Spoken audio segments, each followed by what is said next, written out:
Hey guys, it's Misty back for a day 6 update. So yep, 6 days, no food, still keep my 2 litres of water up a day.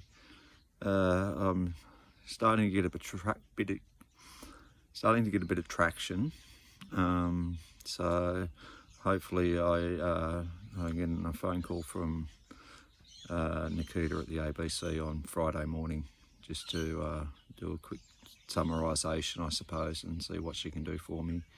Had a phone call from Services Australia, a lovely guy at Services Australia today, in relation to letters that I've sent to the Prime Minister's office and all that stuff. So day 6, maybe starting to see a little bit of traction, a little bit of movement, and we've got fingers crossed to see what's happening.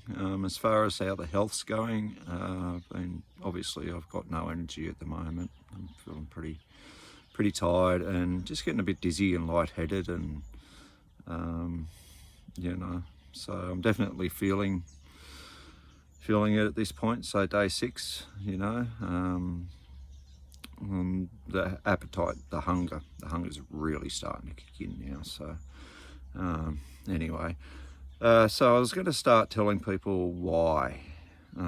So 2 years ago I had a suicide attempt, and I was placed into a short stay facility down in Goulburn, where I was misgendered and placed in the male wing.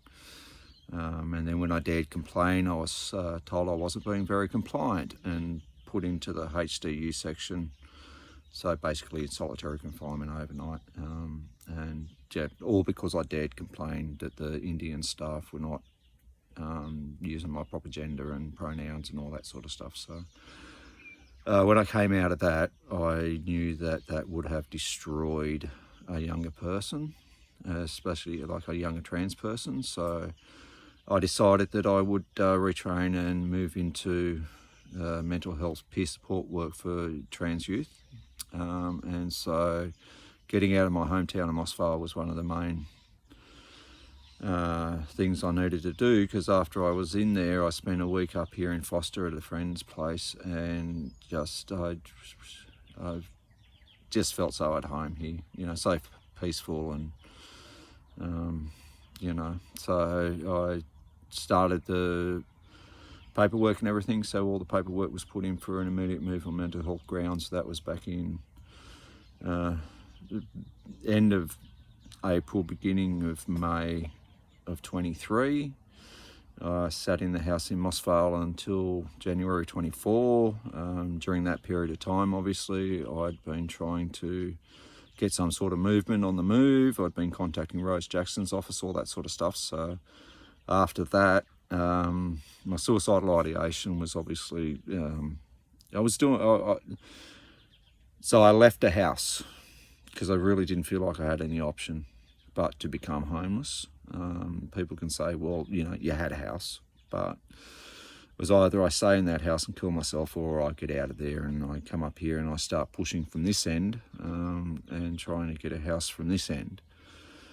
So that was in January of 2024 when I came up here. So I spent from January till August homeless, pushing again, contacting Rose Jackson's office, contacting Tanya Thompson's office, the local MP here, and then just out of sheer luck, I managed to get a rental through the women's shelter, and it just turned out to be an absolute nightmare. I won't go into too many details with that, but that was a 3-month lease, absolute nightmare. Wasn't allowed to settle. I basically camped out inside the house. She'd locked all the gates and everything, and I wasn't able to bring anything in other than what I'd sort of brought up with me initially, which was just my bed, my fridge, my washing machine, and that had all been put in storage at a friend's place in a friend's container. So anyway, after that rental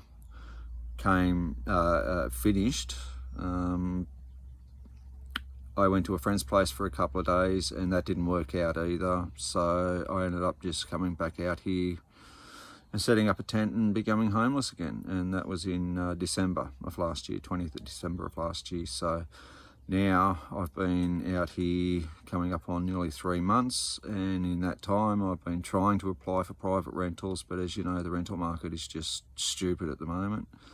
I'm still waiting for a letter from Home in Place that tells me what I'm available, what I'm able to apply for and everything.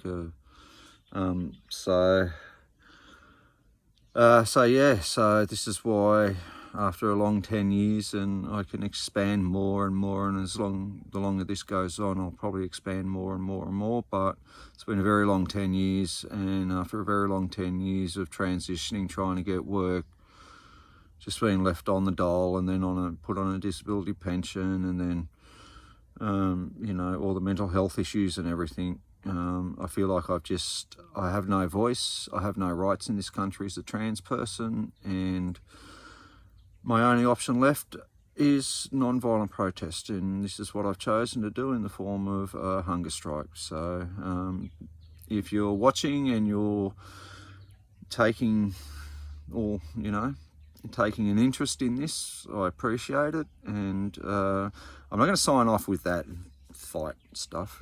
What I really want to sign off with is, in case anyone out there needs to hear it today, you are loved, you are wanted, and you are valid. Okay, hold that close the next time you're having a hard day, and just remember, there's always someone out there to talk to. Okay, thanks guys, day 6 done. I'll see you tomorrow for day 7.